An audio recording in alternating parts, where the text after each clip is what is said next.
This is the new intensive care ambulance. It is loosely based around the design of the ACT model built by Amtech, and you are going to notice as we move through the vehicle some subtle and not so subtle changes. So our oxygen in this car is kept in an enclosed compartment that you access from outside the vehicle. Got some pretty cool indicator lights here. Green means there's oxygen, red means you need to change it. And to switch between the two cylinders, you just get to toggle from A to B. No more reaching in and almost breaking your hand when you're trying to turn a cylinder on.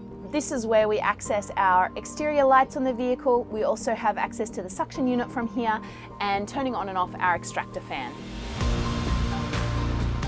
So you'll notice in this vehicle that the heater has been relocated from blasting onto your calves to this great location down here under the seat where it can really effectively heat the cabin. One of the downsides of this car though is that there is not a lot of room between this seat and the stretcher itself. It's a little bit tight, but it's workable. It's something that we've definitely noted. Something that you'll notice about these new Amtech cars is that our resus bay area is now really neat and tidy. And that's partly to do with the fact that a lot of our resus equipment and oxygen masks are kept up here, and also all of the other kit is inside this nice blue bag. Folds down really easily, and you can see everything here is really easy to find in a time critical situation. We have eye gels, we have our nasopharyngeal airways and our OPAs. We have our intubation kit. So everything is just so easy and clear to find. And the best bit is that this whole bag detaches off the wall. You just have to twist these silver knobs and you can clean it really easily. Probably my favorite feature in this car is where we store the bougies. That's just back here.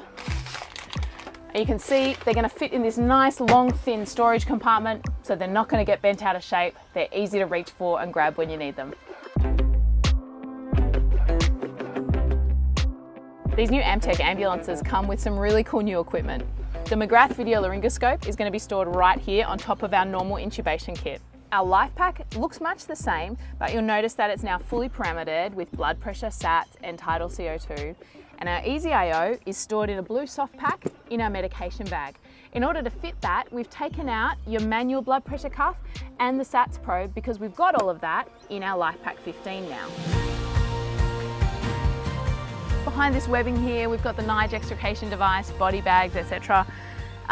You guys are going to notice straight up that where we put our kits, it's a fair bit smaller than before. So that's a little bit frustrating. It's one of the downsides for sure. Right next to that though, we have the Lucas, one of the upsides.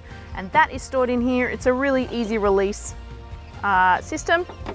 You can just get to that when you need it.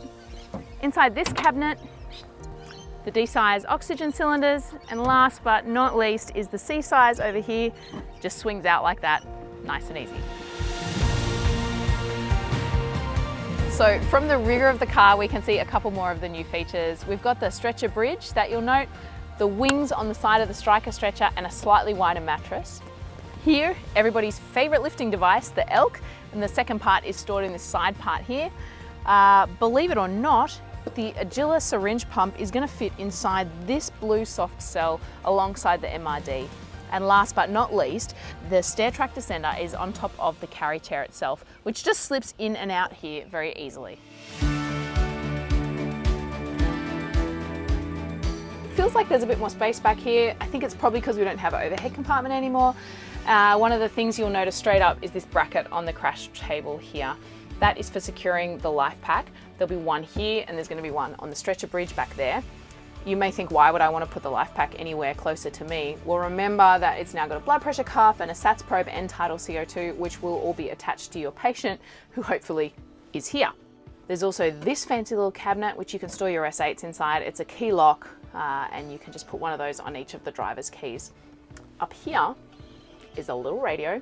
It's called a Frog and it attaches to the same channel as the car radio and just makes it heaps easier for us to pass a code 3 from the back of the car rather than having to climb through to the front cabin, so it's a bit safer for everyone.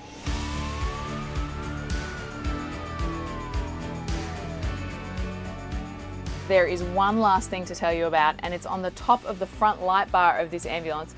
When your emergency beacons are activated, there's a yellow light up there and it assists the helicopter crews to find you. Your emergency beacons need to be activated and it automatically activates that light. So that's pretty much a wrap for these new Amtech ambulances. You'll see that there's some really good features, some things that you maybe don't like so much, and a few quirks that will take some getting used to. But overall, the equipment that comes in these new cars is going to be really good to use on the road, and I think make our job better in the long run.